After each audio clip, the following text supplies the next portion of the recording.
Even انہوں نے یا انڈیا، دونوں طرف کے نیریٹو ڈفرینٹ ہے. انڈیا کہتا ہے کہ پہلے پاکستان نے اپنے ٹروپ سیاچن میں بھیجے، جبکہ پاکستان کا کہنا ہے کہ پہلے انڈیا نے اپنے ٹروپس سیاچن میں بھیجے. خیر جس نے بھی بھیجے، 84-85 تک سیاچن کے اوپر جو ٹاپ پوزیشن تھی وہ پاکستان کے پاس تھی. 1987 میں انڈیا نے ایک ایڈوانسمنٹ کے ذریعے سے جو ٹاپ پوزیشن تھی وہ سیاچن پہ پاکستان سے لے لی. اب بائی اینڈ لارج جون سی ہیں جو کشمیر میں لائن آف کنٹرول کے اوپر یا سیاچن میں جو زیادہ ٹاپ پوزیشنز ہیں وہ انڈیا کے پاس ہیں، اور ریلیٹیولی جون سا ہے لو الٹیٹیوڈ کے اوپر ہماری پوسٹ ہے سیاچن میں بھی اور لائن آف کنٹرول میں بھی. سیاچن جو گلیشیئر ہے اس کا بھی جو ایک بڑا پارٹ ہے وہ انڈیا کے کنٹرول میں ہے، ایک چھوٹا سا حصہ پاکستان کے کنٹرول میں ہے. ایک جنرل جو ایک پرسیپشن ہے کشمیر کے بارے میں چاہتا ہوں کہ میں اس کو بھی کریکٹ کر لوں. وہ پرسیپشن کشمیر کے اوپر یہ ہے کہ جو کشمیر کا زیادہ علاقہ ہے، کہ کشمیر کا جو زیادہ علاقہ ہے وہ انڈیا کے پاس ہے، اور پاکستان کے پاس جو کشمیر کا علاقہ ہے وہ بڑا لمیٹڈ سا ہے. میں نے وہ کیلکولیشن کی ہے کہ اس وقت جو جب ہم 47 میں جموں و کشمیر کی اسٹیٹ کی بات کرتے ہیں تو اس اسٹیٹ کا تقریباً کوئی یہ 1 لاکھ مربع کلومیٹر جو علاقہ ہے یہ انڈیا کے پاس ہے. تو 1 لاکھ مربع کلومیٹر وہ علاقہ ہے جو اس وقت انڈیا کے پاس ہے. پاکستان کے پاس جی بی کو ملا کر جو state of Jammu and Kashmir تھی اس کا کوئی 85,000 مربع کلومیٹر علاقہ ہے. اور چین کے پاس اکسائی چین اور پھر جو شیکس گم ویلی جو پاکستان نے کنسیڈ کی تھی 1963 میں، تو وہ ملا کے انڈیا کے پاس کوئی 37,000 مربع کلومیٹر کا علاقہ ہے.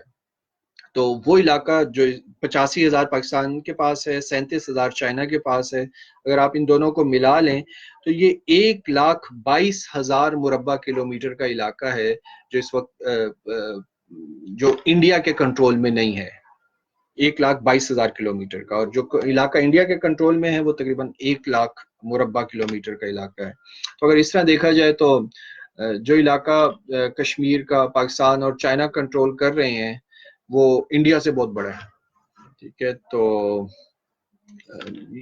یعنی کافی بڑا پارٹ ہے جو کہ ہمارے پاس ہے کشمیر کا اس وقت. جی بی کو اگر ہم ساتھ اس کے شامل کر لیں، اور اکسائی چین کا بہت بڑا علاقہ جو سا ہے وہ چائنا 1841 سے کنٹرول کر رہا ہے، اور 62 سے اس کے اوپر سیز فائر لائن بھی ڈرا ہو گئی ہے.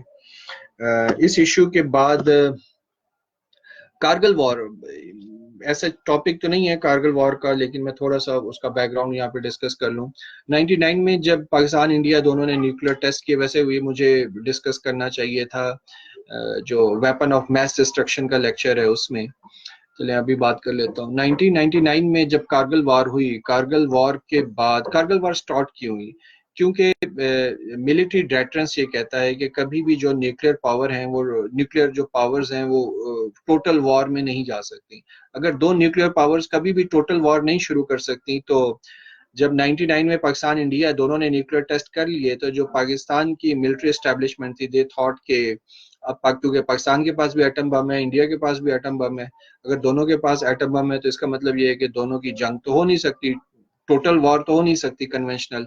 تو کیوں نہ ہم جو کارگل کی پوسٹ ہیں جو کہ انڈیا ونٹر سیزن کے اندر وکیٹ کر لیتا ہے ان کو کیپچر کر لیں. تو کچھ انڈیا ریزسٹ کرے گا لیکن کچھ گولہ باری کر کے چپ کر کے بیٹھ جائے گا، کیونکہ اب وہ جنگ تو کرے گا نہیں. تو مشرف نے بیسیکلی ماسٹر مائنڈ تھے کارگل پلان کے، اور وہ کہتے ہیں انہوں نے نواز شریف صاحب کو آن بورڈ لیا. نواز شریف صاحب کہتے ہیں مجھے آن بورڈ نہیں لیا گیا. نواز شریف صاحب کی جتنی سینس ہے اگر ان کو آن بورڈ لے بھی لیا جاتا تو ان کو کون سی سمجھ آنی تھی. تو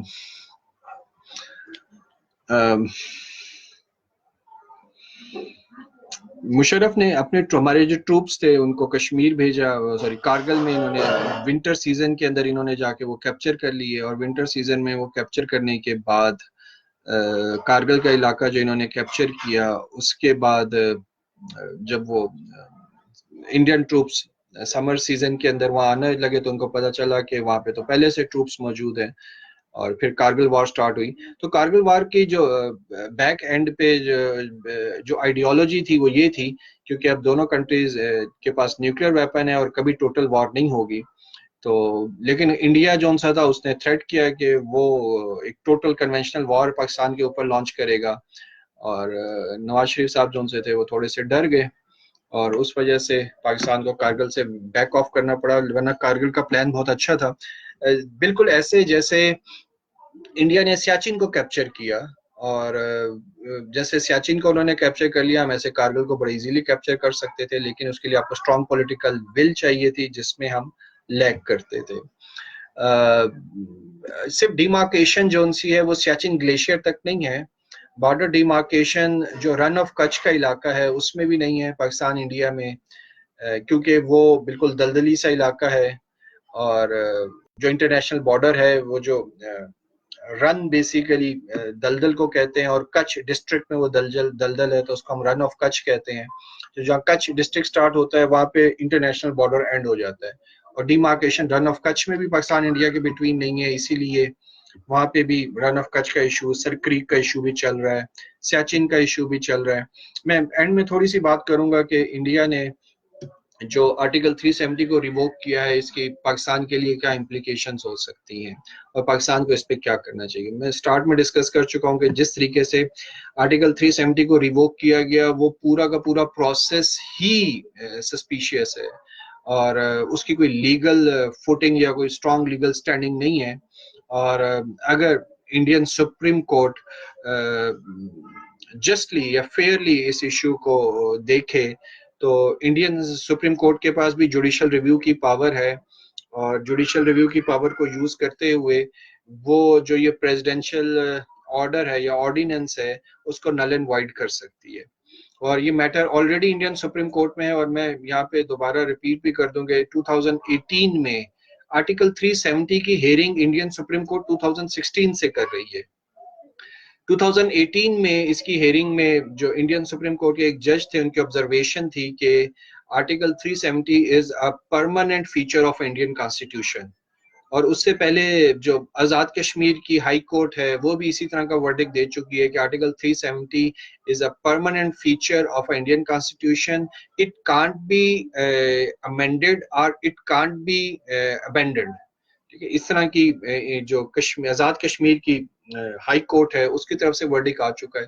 تو انڈیا میں دو بڑی جو کورٹس ہیں وہ آلریڈی اس کیس کی ہیئرنگ کر رہی ہیں, اور اگر فیئرلی ہیئرنگ ہوئی تو کورٹ کے پاس دو ہی آپشن ہوں گے انڈین کورٹ کے پاس, یا تو وہ یہ جو پریزیڈنشل آرڈیننس ہے اس کو نل اینڈ وائڈ کر دیں, یا وہ جو ہیئرنگ ہے اس کو وہ لنگر آن کرتی رہیں. As such Indian Supreme court کے لیے کیونکہ یہ اتنا انفیئر میٹر ہے کہ اس کو جسٹ ڈکلیئر کرنا بالکل بھی آسان نہیں ہوگا. تو ایک ایشو جو آرٹیکل 370 کے بعد ہو سکتا ہے وہ یہ کہ انڈین سپریم کورٹ جو سا اس کو نل اینڈ وائڈ کر دے.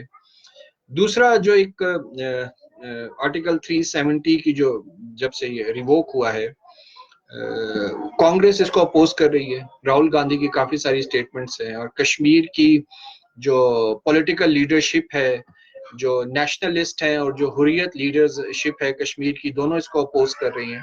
تو یہ بالکل بھی آسان نہیں ہوگا اس کنڈیشن میں کہ مے بی اگر نیکسٹ جو ٹرم ہے وہ مودی کی نہیں آتی, کانگریس کی آ جاتی ہے, تو جس طریقے سے ایک گورنر کے ایڈوائس کے اوپر اور پریزیڈنٹ نے آرڈیننس ایشو کر دیا, اگر نیکسٹ گورنمنٹ کانگریس کی آ جاتی ہے اور وہ کشمیری جو لیڈرشپ ہے ان کو آن بورڈ لینے کے لیے وہ کیا کر سکتی ہے, وہ اسی پیٹرن کے اوپر گورنر سے ایڈوائس لے کے دوبارہ اس آرٹیکل کو ریسٹور کر سکتی ہے.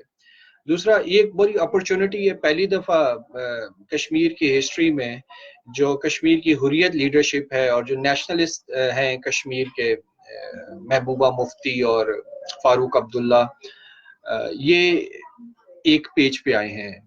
میر وائز اور سید علی گیلانی حریت لیڈرز ہیں اور نیشنلسٹ لیڈر ہیں محبوبہ مفتی اور فاروق عبداللہ, یہ ایک پیج پر آئے ہیں. تو اگر یہ ایک یونینیمس پولیٹیکل سٹرگل لانچ کرتے ہیں تو ایونچولی اس کا کوئی نہ کوئی نتیجہ نکلے گا سونر اور لیٹر, ٹھیک ہے. لیکن پاکستان کے پاس کل عمران خان کی سپیچ تھی، بڑی آؤٹ اسٹینڈنگ سپیچ تھی یونائٹڈ نیشن جنرل اسمبلی کے اندر، اور ڈپلومیٹکلی انڈیا کو بہت زیادہ امبیرسمنٹ فیل کرنا پڑ رہی ہے. میں کافی ٹائم سے جو ڈپلومیٹک ڈیولپمنٹس ہیں ان کو فالو کر رہا ہوں. بہت سارے فرنٹس کے اوپر انڈیا کو بڑی سویئر قسم کی ڈپلومیٹک امبیرسمنٹ فیس کرنا پڑی ہے. اور میں تو اسے یہ کہوں گا کہ یہ مودی سے ایک بہت بڑا بلنڈر ہو گیا ہے، اور اس بلنڈر کی وجہ سے پاکستان کے ہاتھ میں جو کشمیر جو کہ ایک بالکل ڈیڈ ہو گیا تھا ایشو، اس میں دوبارہ سے جان پڑ گئی ہے. تو یہ پاکستان کو بڑا فائدہ ہوا ہے. ڈپلومیٹک فرنٹس کے اوپر پاکستان کو یہ جو اسرٹیو اور اگریسو قسم کی پالیسی ہے اس کو کنٹینیو کرنا چاہیے. اس ایشو کو یوز کرتے ہوئے ہمیں انڈیا کو جتنا ملائن کر سکیں ہم کر سکتے ہیں.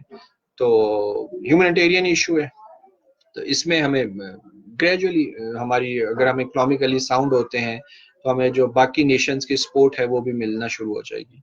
ایک جو اس کا نتیجہ جو کہ غلط نتیجہ نکل سکتا ہے وہ یہ کہ کشمیر کے اندر جو وائلنس ہے وہ سٹارٹ ہو جائے. اگر کشمیر میں وائلنس سٹارٹ ہو جاتا ہے تو obviously انڈیا پھر ٹیررزم کا رونا شروع کر دے گا اور پاکستان پہ الزام ڈال دے گا، اور دس کو result in a limited or in a form of total war between Pakistan and India.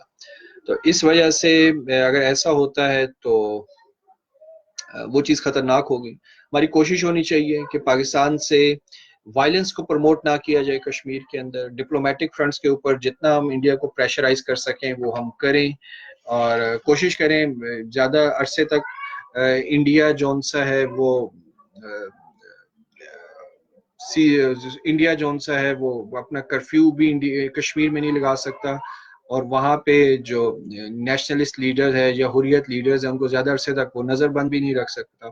تو یہ جب بھی تھوڑا کرفیو ایز ہوتا ہے یا جو لیڈرشپ ہے یہ باہر آتی ہے تو ایک بہت بڑی پولیٹیکل موومنٹ ہے جو کشمیر کے اندر سٹارٹ ہو سکتی ہے، اور پاکستان کو اس کو فلی ڈپلومیٹیکلی بیک کرنا چاہیے. باقی پاکستان کو کشمیر کے اوپر کیا کرنا چاہیے، ایز سچ پاکستان کی اس وقت کشمیر کے اوپر پوزیشن کو اتنی اسٹرانگ نہیں ہے. پاکستان کی جو اکنامک پوزیشن ہے وہ اتنی اسٹرانگ نہیں ہے. کشمیر کے اوپر تو ہمارا کیس بہت اسٹرانگ ہے، لیکن دنیا جو سی ہے وہ صرف جو لیگیلٹیز ہیں ایشو کے وہ نہیں دیکھتی، وہ جو پاور ہے اس کو بھی دیکھتی ہے کہ کون سی کنٹری جو سی ہے اس کی اکنامک پاور کیا ہے، اس کا ملٹری مائٹ کیا ہے. پاکستان کو اکنامکلی اپنے آپ کو اسٹیبل کرنے کی کوشش کرنی چاہیے، بے شک ہمیں 10 سال لگیں 20 سال لگیں. اگر پاکستان اکنامکلی اسٹیبل ہوتا ہے تو ہم اس پوزیشن پہ ہوں گے کہ ہم کشمیر کے اوپر لیگلی اپنی بات انڈیا سے منوا سکیں. اور جب تک ہم اکنامکلی اسٹیبل نہیں ہوتے I would suggest that put the Kashmir issue on back burner. ٹھیک ہے، ہلکی ہلکی جتنی آپ ڈپلومیٹک اوپر کر سکتے ہیں 15-20 سال میں ڈپلومیٹکلی اس ایشو کو آپ ریز کرتے رہیں، اور جب تک اکنامکلی آپ ساؤنڈ نہیں ہو جاتے اور اس پوزیشن میں نہیں آتے. جیسے 1962 میں ہمارے پاس بڑا اچھا آئیڈیل ٹائم تھا، بہت ہائی ٹائم تھا، ہم کشمیر کو کیپچر کر سکتے تھے، ہم نے نہیں کیا. تو ہمیں رائٹ ٹائم کا ویٹ کرنا چاہیے. مے بی ان فیوچر ہمارے پاس ایسا ٹائم دوبارہ آ جائے لیگلی یا فورسفلی جس سے ہم کشمیر کو کیپچر کر سکیں. جب تک ہمارے پاس ٹائم نہیں آتا ہمیں اپنی ڈپلومیٹک ایفرٹ کو کنٹینیو کرنا چاہیے، لیکن کشمیر کے اندر وائلنس کو سپورٹ یا بیک نہیں کرنا چاہیے. اس سے کشمیر جو کاز ہے وہ ڈیمیج ہوتی ہے.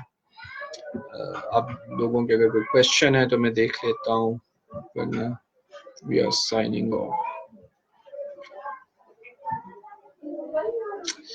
ایک نمرا نواز کا کوشچن ہے، سر گلگت بلتستان کی آزادی میں پاکستان آرمی نے ہیلپ کیا تھا؟ گلگت بلتستان کی آزادی میں ہیلپ گلگت بلتستان کے لوگوں نے خود ہی لڑ کے آزادی حاصل کر لی تھی. تو آرمی جو ٹروپس ہیں وہ ان کی سپورٹ میں بہت بعد میں آئے تھے. بیسیکلی وہ تب آئے تھے جب انڈین ٹروپس کشمیر میں چلے گئے، اور کشمیر کے بعد جب انڈین ٹروپس نے ٹرائبس مین کو جو ان سے پش کرنا شروع کیا تب ان کی سپورٹ کے لیے پھر پاکستان آرمی آئی تھی.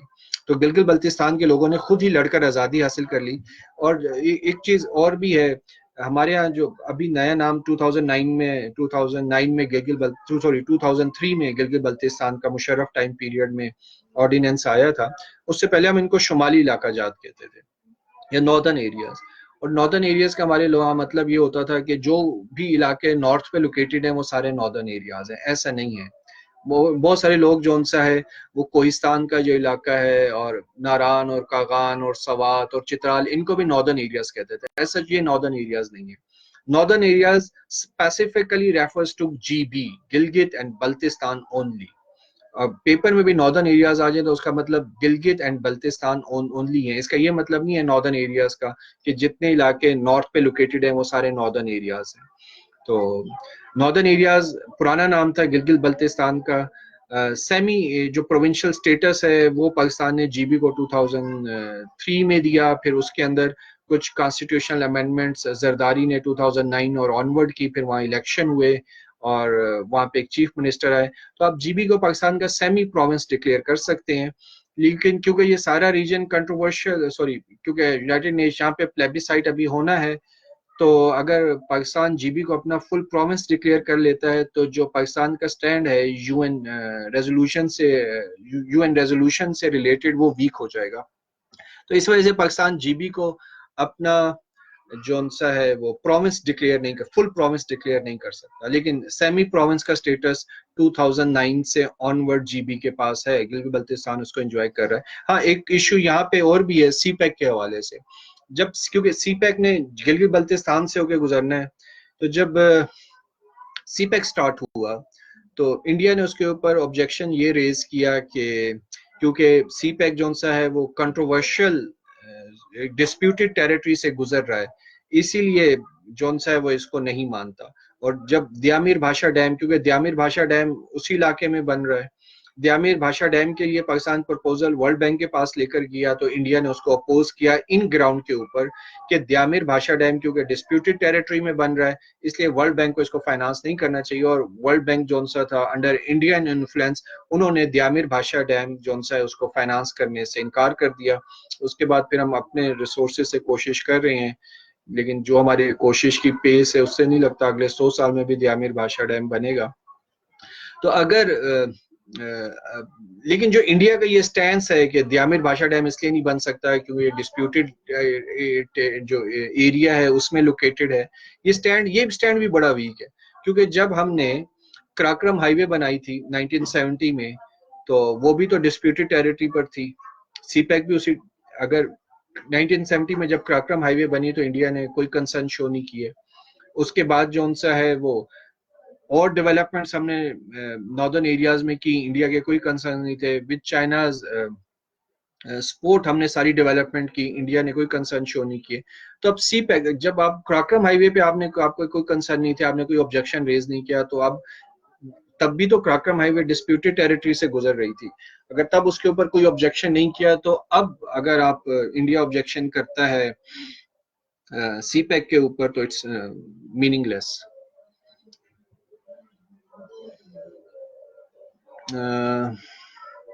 سر please share material regarding topic. کافی سارا مٹیریل ہے کشمیر پہ, آپ کو بہت کچھ مل جائے گا. میں بھی اتنا واسٹ ٹاپک ہے, جتنا میرے میموری نے میرا ساتھ دیا اور جو کچھ امیجیٹلی نوٹس میرے پاس اویلیبل تھے ان کو یوز کرتے ہوئے میں نے یہ لیکچر دیا ہے.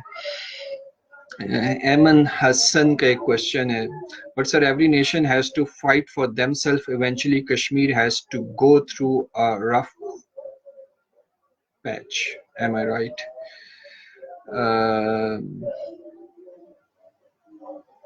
It can be your opinion. Okay, I don't want to comment on it.